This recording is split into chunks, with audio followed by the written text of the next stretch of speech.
আসসালামু আলাইকুম দর্শক, কেমন আছেন?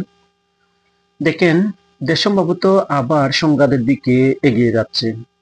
এটার জন্য সবচেয়ে বেশি দায়ী এনসিপি এবং জামাত শিবির। কারণ এনসিপি এবং জামাত শিবিরের সাথে বিএনপির বনিবনা হচ্ছে না।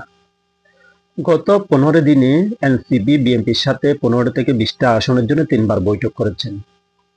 এরপর আরো ইন্টারেস্টিং বিষয় হচ্ছে, জামাত শিবিরের আমির ডক্টর তাহের মির্জা ফখরুলকে ফোন দিয়েছেন 3 থেকে 4 বার আলোচনার টেবিলে বসার জন্য।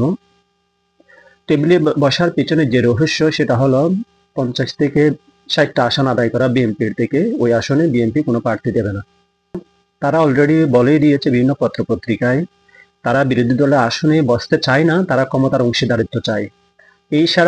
এছাড়া আরো ইন্টারেস্টিং বিষয় হচ্ছে, ছোট ছোট রাজনৈতিক দলগুলা বলা বলি শুরু করে দিয়েছে জামাত শিবিরের জন্য 50টা আসন, এনসিপি কে 20টা, এবং ছোট ছোট আদার্স দলগুলাকে 50 থেকে 60টা আসন ছেড়ে দিলে সকল ধরনের সমস্যার সমাধান হয়ে যাবে। অর্থাৎ এখন যা বোঝা যাচ্ছে, সেটা হলো রাজনৈতিক দর কষাকষি। এই রাজনৈতিক দর কষাকষিতে কে এগিয়ে থাকবে? আমার মনে হয় বিএনপির কোনো ছোট ছোট রাজনৈতিক দল এবং জামাত শিবির এনসিপি একটা আসন না দেওয়া, ছাড় না দেওয়া। কারণ বিগত ফ্যাসিস্ট সময়ে বিএনপির অনেক নেতা আছে যারা তাদের জীবনে সর্বোচ্চ হারিয়েছে, কেউ তাদের ফ্যামিলি সন্তান হারিয়েছে, কেউ বাবা হারিয়েছে শুধু বিএনপি করার কারণে। এখন এই সময় এসেছে তাদেরকে মূল্যায়ন করা।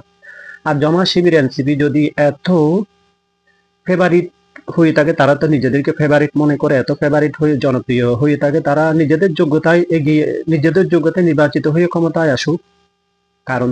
কারণ তারা নিজেরাই জানে তাদের জনসমর্থন নেই, তাদের নিজেদের কোনো যোগ্যতা নেই, নিজেদের যোগ্যতা তারা ক্ষমতায় আসতে পারবে না। এই জন্য তারা বিএনপির পা ধরতেছে, বিএনপির পিছন পিছন ঘুরতেছে এবং বিভিন্ন ধরনের নয় ছয় করে হাঙ্কি পাঙ্কি করে বিএনপির থেকে সিট আদায় করে ক্ষমতার অংশীদারিত্ব হওয়া। বিএনপি তো ভাই অলরেডি বলেই দিয়েছে, তারা ক্ষমতায় গেলে সকল দলের সমন্বয়ে জাতীয় সরকার গঠন করবে। এটার উপর বিশ্বাস রাখুন, বিএনপি তো তোমাদের মতো বিশ্বাসঘাতক না।